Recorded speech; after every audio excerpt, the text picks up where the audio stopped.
What happens when one of Hollywood's most respected voices walks into what should be a routine late-night interview, only to discover that respect is a one-way street? Tonight, we're diving into an encounter that left audiences speechless and an entire studio uncomfortable.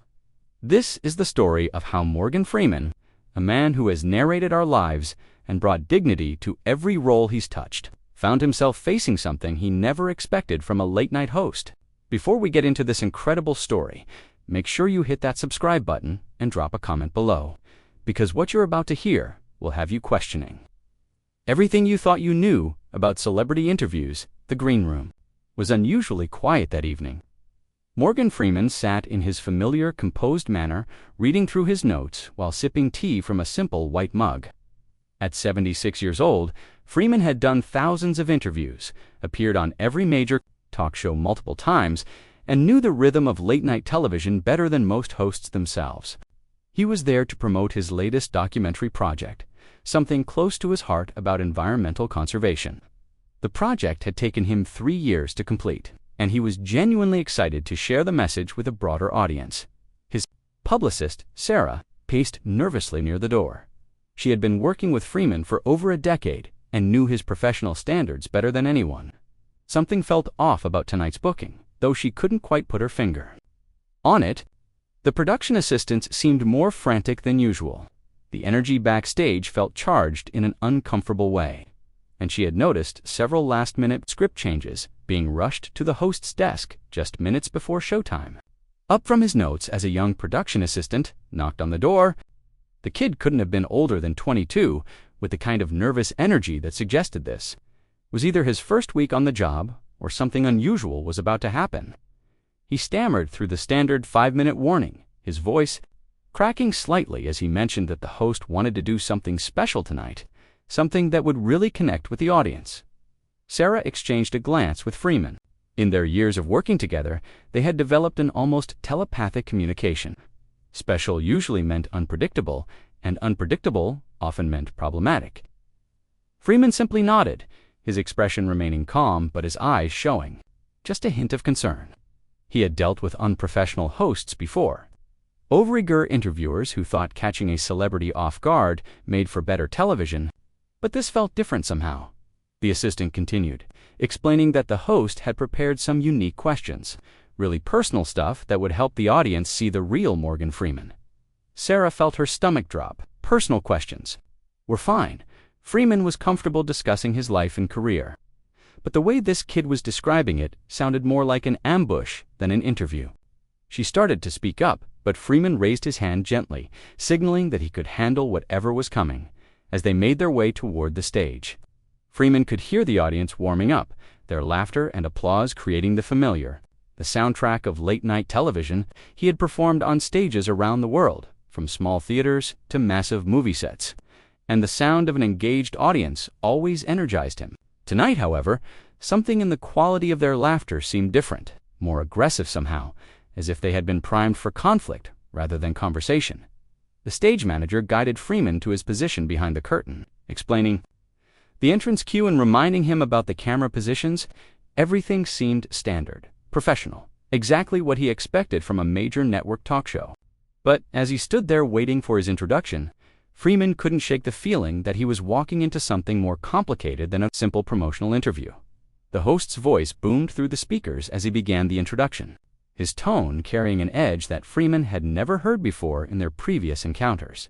They had met several times over the years at industry events, always cordial, always professional. Freeman had even appeared on the show twice before without incident, but tonight, something in the host's voice suggested that cordiality was about to be tested as his name was announced and the audience erupted in applause. Freeman straightened his shoulders and prepared to walk into what he assumed would be another routine evening of television. He had no way of knowing that the next hour would challenge everything he thought he knew about professionalism in the entertainment industry, and that by the end of the night, he would be walking off that stage under circumstances he never could have imagined. Freeman walked onto the stage with his characteristic grace, waving to the audience, who responded with genuine enthusiasm.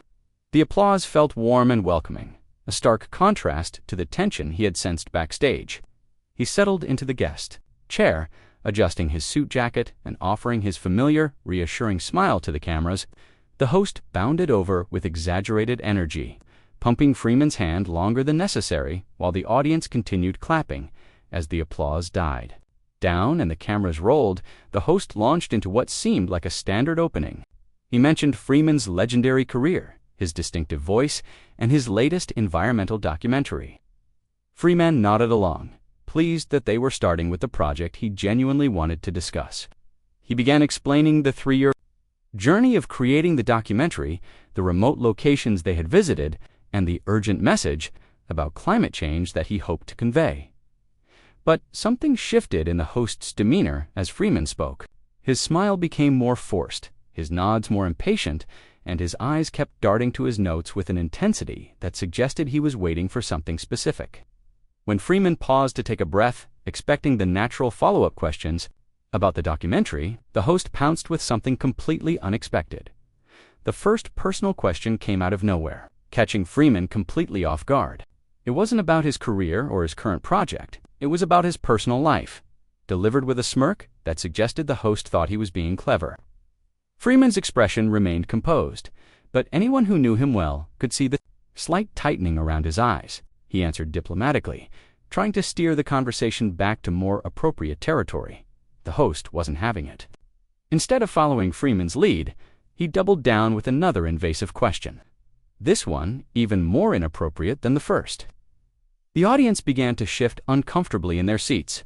Sensing that something was wrong with the usual rhythm of the interview, Freeman's voice remained steady, but his words carried a subtle warning that any professional interviewer should have recognized and respected, instead of backing down. The host seemed energized by Freeman's discomfort. He leaned forward with the predatory enthusiasm of someone who thought he had found weakness in an otherwise unshakable man. His next question crossed every line of professional decency, disguised as humor but delivered with barely concealed malice.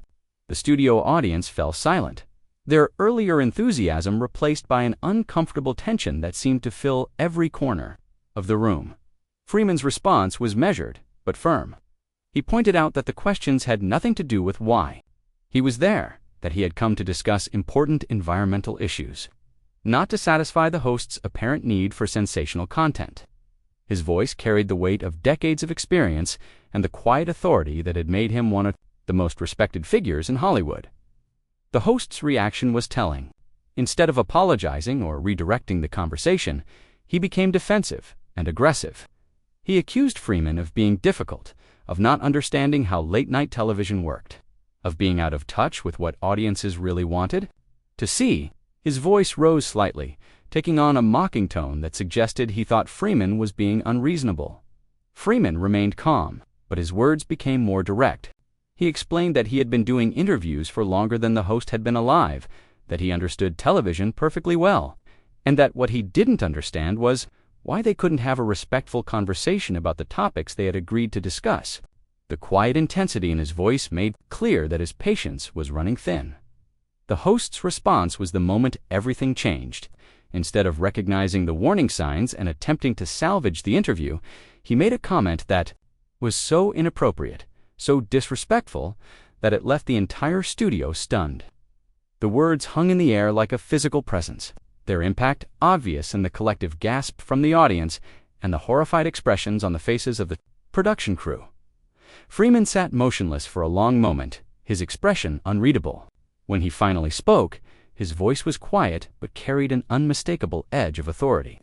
He looked directly at the host and delivered a response that was both dignified and devastating, pointing out exactly what had just happened and making it clear that such behavior was completely unacceptable. The host, realizing he had pushed too far, tried to backtrack with nervous laughter and claims that he was just joking. But Freeman's gaze never wavered, and his next words made it clear that there was nothing funny about what had just occurred. The tension in the studio was now palpable, with crew members looking at each other in disbelief and the audience sitting in uncomfortable silence. The host's attempt at damage control only made things worse. His nervous energy and forced laughter came across as manic rather than apologetic, and his continued insistence that everything was just good-natured fun revealed a complete disconnect from the reality of what was happening around him. Freeman's expression remained steady, but his silence spoke volumes about how thoroughly unimpressed he was with the host's behavior. What happened next would become the defining moment of the entire encounter. The host, perhaps sensing that he was losing control of the situation, made one final attempt to regain the upper hand. Instead of offering a genuine apology or attempting to redirect the conversation to more appropriate topics, he doubled down on his inappropriate approach with a comment that was not only disrespectful, but bordered on insulting. Freeman's reaction was immediate and unmistakable. He straightened in his chair, his eyes narrowing slightly as he processed what had just been said. The legendary composure that had carried him through decades of interviews, press conferences, and public appearances was being tested in a way that few had ever witnessed. When he spoke, his voice was quiet but carried the weight of absolute authority. He told the host exactly what he thought of his behavior, using language that was both precise and devastating. There were no raised voices, no dramatic gestures, just the calm delivery of someone who had reached the absolute limit of his tolerance. Freeman explained that he had come to the show as a professional courtesy, expecting to be treated with the same respect he had always shown others, and that what he was experiencing instead was completely unacceptable. A series of expressions as Freeman spoke, cycling from confusion to embarrassment to what appeared to be anger. Instead of acknowledging his mistakes and attempting to make amends, he became defensive, his voice taking on an edge that suggested he thought Freeman was overreacting. He made comments about how this was just the way modern television worked, how celebrities needed to understand that audiences wanted authenticity and real emotion. Freeman's response cut through the host's excuses like a knife through paper. He pointed out that there was nothing authentic about manufactured controversy, nothing real about deliberate disrespect, and nothing entertaining about watching someone be deliberately humiliated for the amusement of others. His words carried the weight of someone who had spent decades earning respect through professionalism and talent, and who wasn't about to let it be dismissed by someone who confused shock value with entertainment value.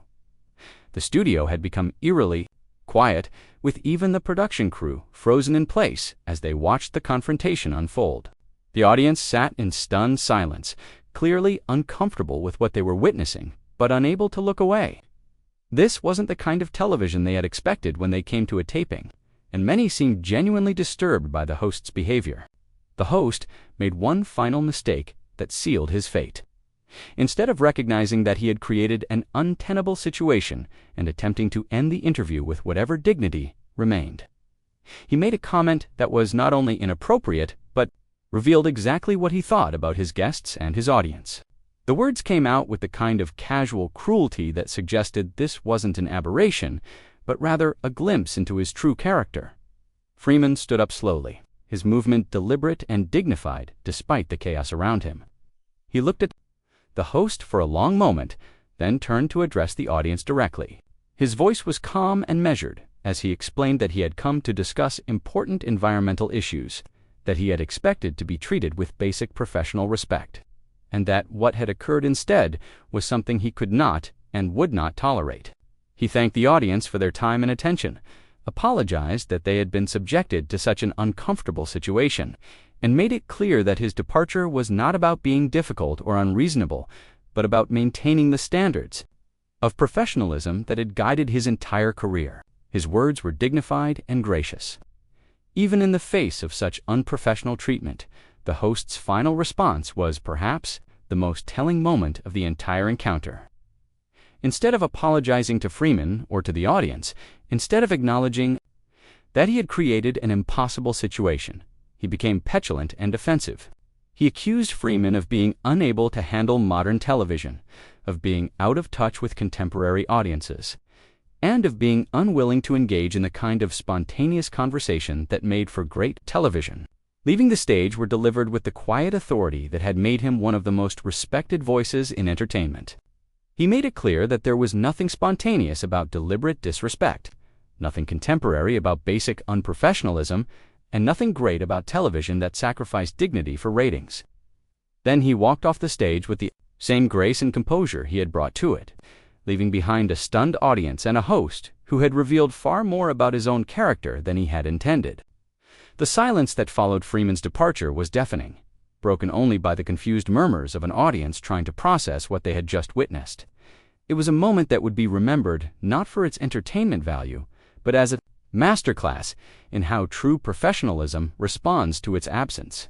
Make sure to subscribe for more incredible celebrity encounters and drop a comment below. What do you think Freeman should have done differently in this situation?